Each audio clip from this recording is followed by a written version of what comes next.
à nouveau de remercier toutes celles et ceux, élus locaux, employés municipaux, assesseurs, qui ont permis la bonne tenue de ce scrutin. Je tiens à féliciter les 577 députés nouvellement élus.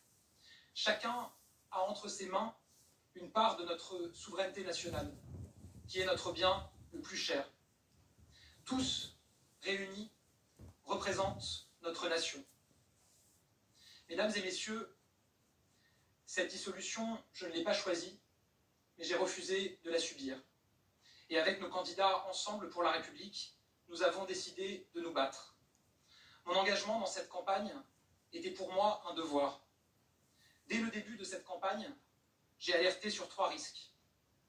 Le risque d'une majorité absolue dominée par la France insoumise, le risque d'une majorité absolue dominée par le Rassemblement national et le risque d'une disparition du mouvement qui incarne nos idées et nos valeurs. Ces 3 risques, aujourd'hui, ont été écartés par les Français. Ce soir, aucune majorité absolue ne peut être conduite par les extrêmes. Nous le devons, je crois, à cet esprit français, si profondément attaché à la République et à ses valeurs. Ce soir, le courant politique que j'ai représenté au cours de cette élection, celui de la République et du progrès, celui de l'autorité et du travail, celui de la transition écologique et de la construction européenne, est bel et bien vivant. Grâce à notre détermination, grâce à la force de nos valeurs, nous avons tenu.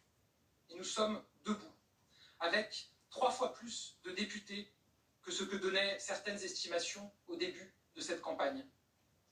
J'ai évidemment une pensée pour tous les candidats Ensemble pour la République, et notamment pour ceux qui ont malheureusement perdu cette élection. Je pense aussi à ceux qui se sont désistés dans l'entre-deux tours. À tous, je veux leur dire mes remerciements, mon affection et ma fidélité absolue. Mesdames et messieurs, être Premier ministre est l'honneur de ma vie. Partout où je suis allé, j'ai eu à cœur de vous rencontrer, de vous parler, de vous écouter. Tout ce que vous m'avez dit m'a fait réfléchir. Le lien que nous avons tissé est ce que j'ai de plus précieux.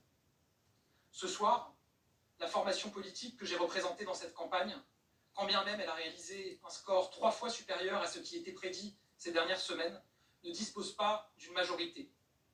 Ainsi, fidèle à la tradition républicaine et conformément à mes principes, je remettrai demain matin ma démission au président de la République. Je sais qu'à la lumière des résultats de ce soir, bon nombre de Français ressentent une forme d'incertitude sur l'avenir, puisqu'aucune majorité absolue ne se dégage. Notre pays connaît une situation politique sans précédent et se prépare à accueillir le monde dans quelques semaines.